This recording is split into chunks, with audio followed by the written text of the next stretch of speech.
Let's talk to Adrian. Oh, yeah. You agree, Dr. Pieczenik? I'm sorry? No, I mean, you said something? I'm sorry. Did you say? No, I didn't say anything. Okay. Adrian in Missouri, you're on the air. Hi, Doctor.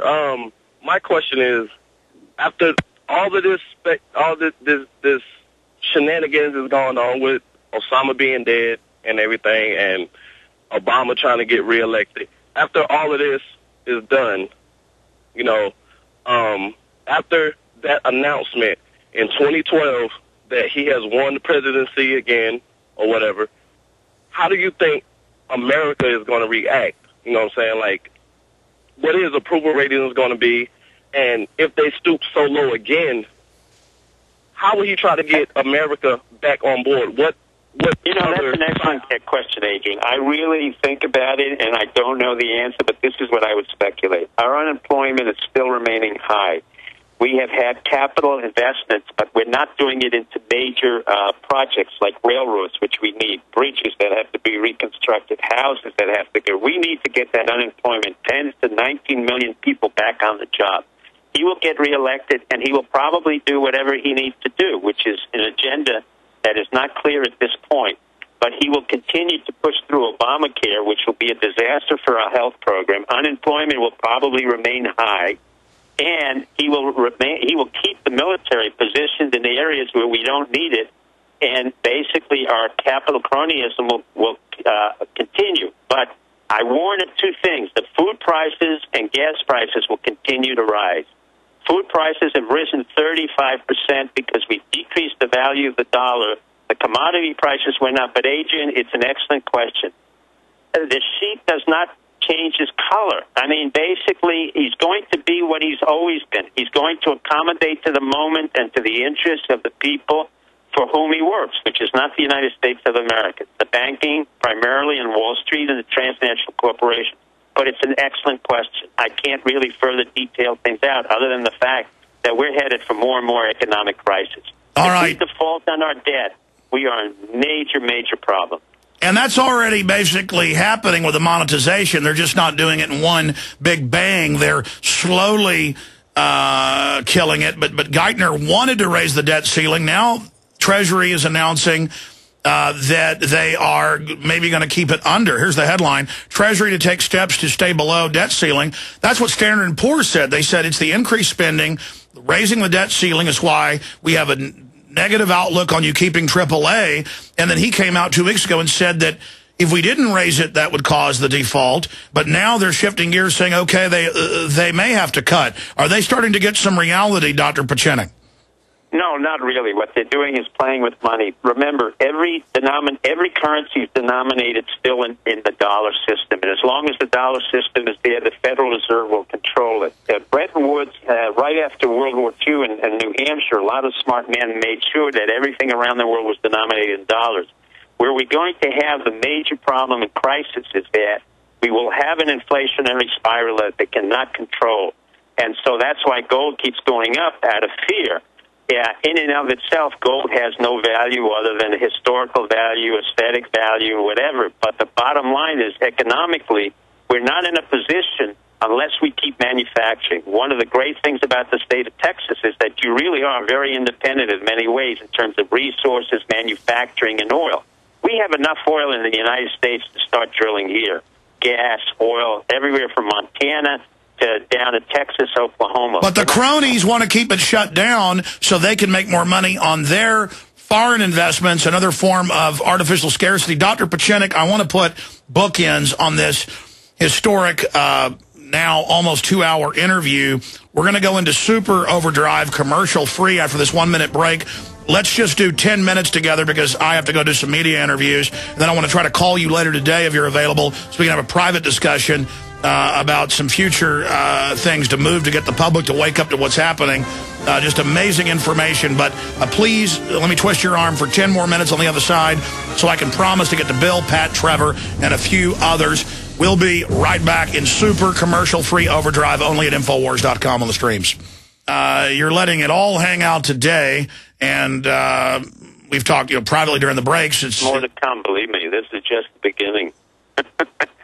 There's a lot that's happened. It's compounded, but as you and I said, there is a very self-destructive element in these leaders that we've elected, and that is, and Alex and I just talked about in the private session, as people who are basically liars and contrivers and deceivers and deceptors. What happens is, like any bank robber, they eventually get to the point where John Dillinger was caught. They want to get caught.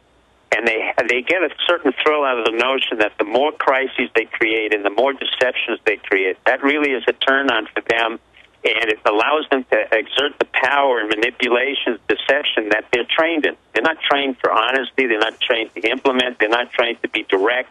They're not trained to accomplish or create assets. They're trained to deceive, manipulate, and lie. That's the nature of most politicians, because basically they're mendicants. They're asking you up front, please vote for me. Why? Well, I'm a nice guy and I'll do whatever you want. Well, if I give you the money, what are you then? Well, I'm nothing more than a prostitute. Well, that's basically what happens. They're either panderers or they become prostitutes, but you don't expect them to affect your lives in a way where you're going to be submissive to them. So what I said to Alex, and Alex agreed, and he said the point to me that through history, what happens to the mendicants who are elected and the sociopaths who come to power is eventually they self-destruct. But the important thing in this self-destruction is that we do not go with them. And under George Bush, we began the self-destruction of the United States, and unfortunately we're continuing that under Obama, and that has to stop. And that's why I came back onto the Alex Jones show and said, listen, this is an honest man who's done an incredible job, Alex, and basically people who've listened, who are smart, who work hard in this country, and I've said it again, we are in a self-destructive spiral that began 20 years ago, decades ago, with liars, deceivers, and manipulators who have destroyed the integrity and viability of our country and have been reinforced by the laziness and incompetency of dysfunctional people, both in the government and in Congress. Do not think that they're any better or they will become braver or more effective. Now the power has to come back to the United States of America, to we, the people, where the individual is supreme. Absolutely. And Doc, you're showing a lot of courage because clearly you can see it's degenerating. It's degenerating faster and faster. We've got to get real or we're not going to be able to fix these problems. But just my... Go ahead. I'm not showing any courage. Let me be frank with you, Alex. I fought for this country, and I've been in 8 different combat situations where my life was at risk. I don't have a problem affording myself the next opportunity to be on your show, and if it takes the 9th time that they want to take me up, that's fine.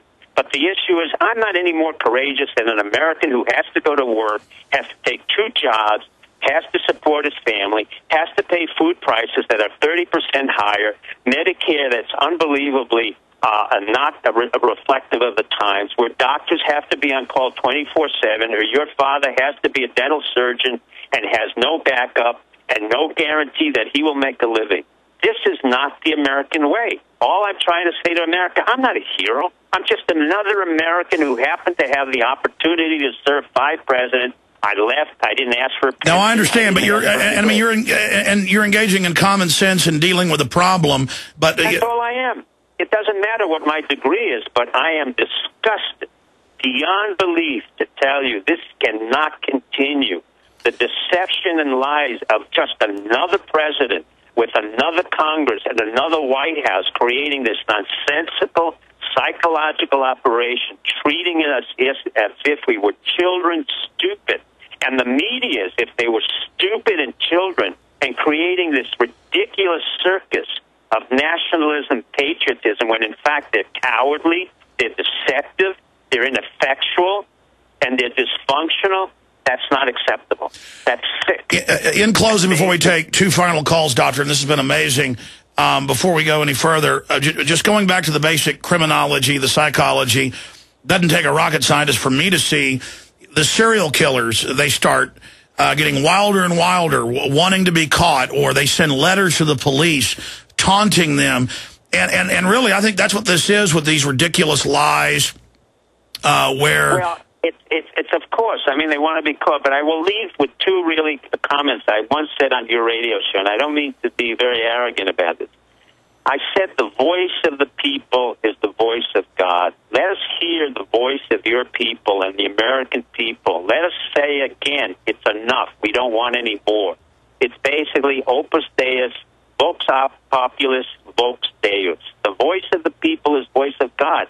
We fought a revolution against Britain. Now let us fight a revolution against the tyranny of what we see as suppression, deception, crony capitalism. It doesn't have to be violent. It does have to be effective. And I have no greater faith in the American people than I have in any other country. Only in this country can I serve a president and also disagree with the president. And remember that. Well, beautifully said. Beautifully said. But I see the sickness of the modern Neros with their megalomania through the media, pushing their false realities, infecting my fellow Americans. They're trying to sell us on their delusional sickness. It's like, I'm sure you saw this, Doctor, the Karl Rove quote to the New York Times reporter where they said, you're lying about WMDs. You're setting up a police state. And he said, you are what we call the reality-based community trying to look for facts. But we're an empire now. We control reality, even if it isn't what we say it is.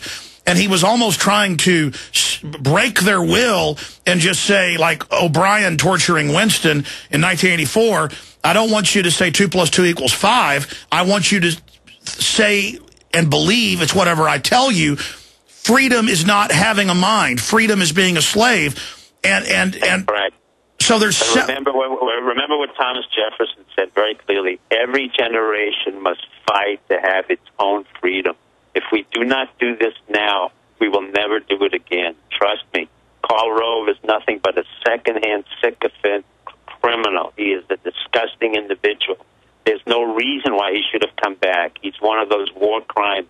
But that's not the issue. The issue is for the American public to come out again and do what they do, whether it's Twitter, Internet, and talk among themselves. And well, we're going to have you back. We're going to have you back, Doctor, very soon to talk about with your research in this. Audience enough. You've been wonderful, and I thank you for the opportunity to express my ideas. You bet. We're going to cram in 2 final calls and we're done, or 3.